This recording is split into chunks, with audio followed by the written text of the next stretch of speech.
What is going on, you guys? It's the Blind Prophet, and today I wanted to bring you a follow-up to my previous How to Prepare for Cyberpunk 2077 and bring just a few more movies, games, and books to help prepare you for one of the most anticipated upcoming games so far this year. Everyone in the Cyberpunk fandom, including myself, has been biting their nails in anticipation to hear something from CD Projekt Red in regards to a release date. But until they come out and announce when we will be getting the game in our hands, here's a list of similar medias to help hold you over and prepare for Cyberpunk 2077.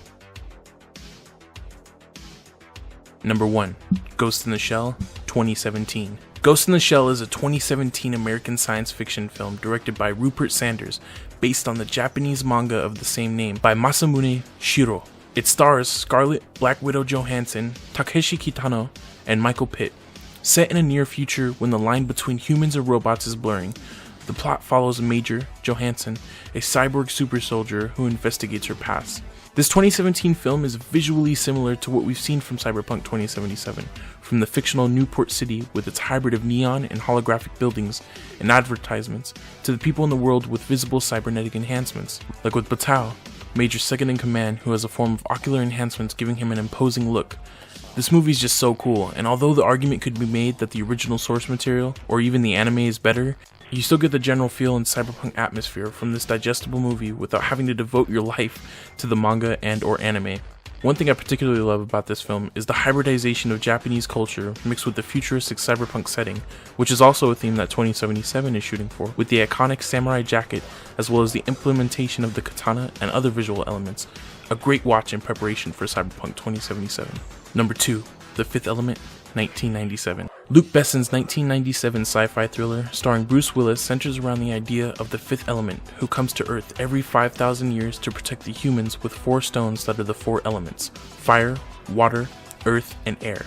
However, on this cycle, when the Fifth Element is on its way to Earth, the spacecraft bringing it is destroyed by evil Mangalores, but luckily a group of scientists are able to salvage DNA from the Fifth Element and use it to create the perfect being called Lilu, played by Mila Jovovich. Lilu escapes though and stumbles upon Bruce Willis's character, a taxi driver and former elite commando Major Corbin Dallas, and he helps her evade the police. Dallas and Lilu eventually race to stop the Mangalores and the greedy and cruel Jean-Baptiste Emmanuel Zorg, played by Gary Oldman, from retrieving the stones that harbor the 4 elements and effectively save the world. The Fifth Element's first act is very close in imagery to Cyberpunk 2077, with the flying cars as well as the taxi scene shown in the E3 2018 trailer, as Bruce Willis drives his flying taxi prominently in the first act. Other future elements, such as the space yacht in the second to last act that features Chris Tucker heavily, is somewhat something we could be getting in Cyberpunk, with CDPR's constant teasing at space being a playable area. And a shot in the same E3 2018 trailer features a scene with someone experiencing trouble in the seat of what seems to be sort of a space plane as flight attendants rush to help him. Though this film has some cheesy parts at some moments, it will do well in preparing you for Cyberpunk 2077.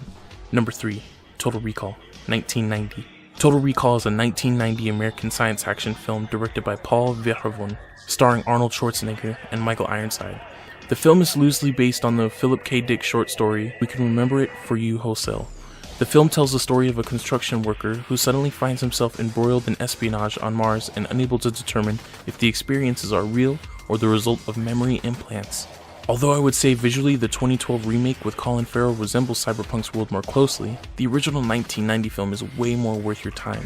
One part in particular that I hope we get an ability in the game similar to is when Arnold's character, Quaid, replicates himself in front of a group of soldiers that are after him, or so they think, and he laughs and boasts, "Ha ha ha, you think this is the real Quaid?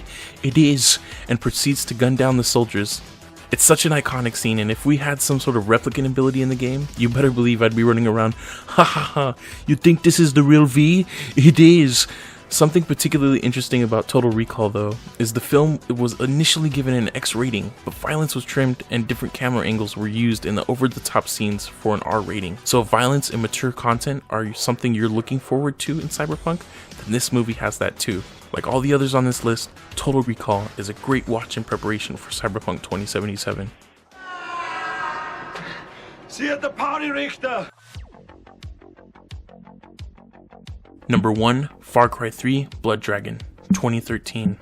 Far Cry 3 Blood Dragon is a 2013 first-person shooter game developed by Ubisoft Montreal and published by Ubisoft. It is a standalone expansion to the 2012 game Far Cry 3 and the 8th overall installment in the Far Cry franchise. The game, a parody of 1980s action films, cartoons, and video games, takes place on a retro-futuristic open-world island with players assuming the action role of the military cyborg Sergeant Rex Power Cobalt. Because most of the cyberpunk genre visually comes from a lot of 80s cinema influence, this game is cool because it parodies a lot of that, from moments like in the beginning which pokes fun at the infamous handshake between Dutch and Dylan in 1987's Predator to the over-the-top name of the protagonist, Rex Power Colt. It is also exclusively in first person, so if you're one of the people asking for CDPR to reconsider their decision of Cyberpunk also being first person, then maybe try this out. The color palette is neon everywhere, almost to the point of being too much, but it balances itself out at times. My favorite thing about the game is even with the cyberpunk elements in Overhaul, it still allows you to use a bow, which in any game is always my weapon of choice. Maybe we could possibly be getting a bow in Cyberpunk since they confirmed we will be getting the katana. Number 2. Final Fantasy VII, 1997. Final Fantasy VII is a 1997 role-playing video game developed by Square for the PlayStation console. It is the 7th main installment in the Final Fantasy series. The game's story follows Cloud Strife, a mercenary who joins an eco-terrorist organization to stop a world-controlling megacorporation from using the planet's life essence as an energy source. Events send Cloud and his allies in pursuit of Sephiroth, a superhuman intent on destroying their planet. During the journey, Cloud builds a close relationship with his party members, including Aerith Gainsborough, who holds the secret to saving the world. This 1997 classic is one of my father's personal favorites, and arguably the best installment in the Final Fantasy series, which is also getting a remake that was officially announced in 2015. Though this game is very dated with its visuals, turn-based combat, and lack of voice acting, it still provides everything we've come to know and love from RPGs, as well as an engaging story set in a cyberpunk-esque world that will not only do well in preparing you for the remake, but also for Cyberpunk 2077. Number 3. Observer, 2017.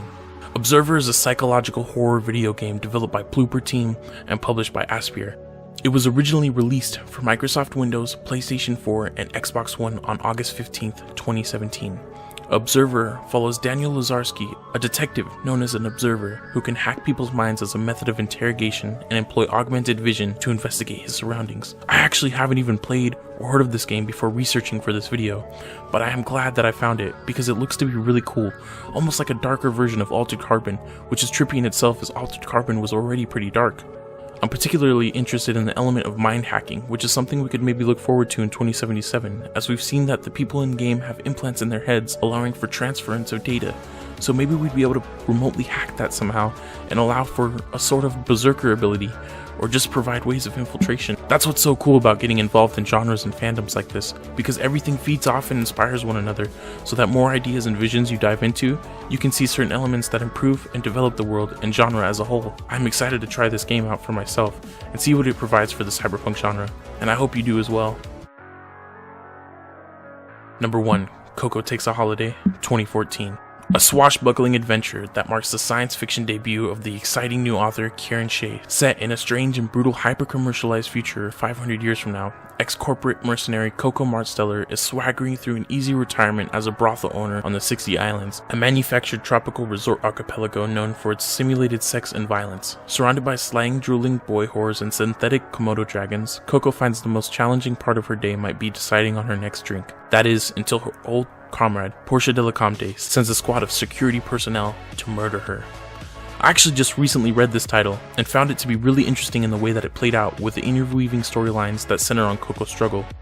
One thing that I found particularly fascinating about the world in this book, though, is that the mercenaries have a certain code in a hand-to-hand combat scenario.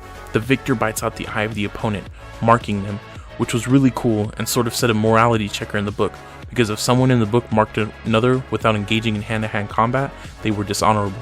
Something like this would be really cool to see in Cyberpunk, like some sort of token system when killing an enemy in a particular way. The character of Coco also sort of resembled the attitude and position of the female version of V that we saw in the gameplay demo. Coco Takes a Holiday is a good read to sort of familiarize you with the sort of social attitude of the world, as well as how characters carry themselves in the cyberpunk genre. Number 2. Hero Killer, 2017. In the near future, the line between entertainment and brutality has blurred. Mysterious billionaire Cameron Creighton is a household name from televised spectacles in which prison inmates fight to the death but his old shows pale in comparison to his new event, The Crucible, a gladiatorial tournament anyone can enter. The winner is promised unimaginable wealth and glory if they're able to survive a series of globally broadcast fight-to-the-death matches with medieval weaponry against the world's most fearsome fighters. Former Black Ops operative Mark Way wants nothing more than to be left alone to drink after sacrificing everything, including his family, in America's covert Cold War II against China, a war won largely because of him. But there are rumors that Creighton's background in business dealings involve shady connections to foreign powers, and soon, Mark is convinced to reluctantly dust off his training, strap on a sword and armor, and enter the tournament arena as an undercover agent. This hybrid of Running Man and Bloodsport takes us on a crazy journey with Mark that is both engaging and fun. The world has a lot of death, from cultural conflict with China to the new status quo of America's cultural landscape. Overall, another great read in preparation for Cyberpunk 2077. Thanks once again for watching, guys. I really appreciate it. Let me know what you guys think. Did anything on the list seem particularly interesting to you? Have you already seen, played, or read any of the entries on this list? Is there anything I missed that you love that's part of the Cyberpunk genre? I personally love the movies, especially because some of them, like Total Recall, or like in my previous list, RoboCop, I grew up with. But I'm still trying to adventure within the games and literature, like Neuromancer is high on my TBR. But my goal is to evolve this channel into sort of a hub of information for news and updates of Ghost of Tsushima and Cyberpunk 2077, because they are the two biggest games I'm hyped for at the moment. But until then, once again, let me know what you guys think in the comment section below. And as always, stay hydrated, let them pass in peace, and Excelsior.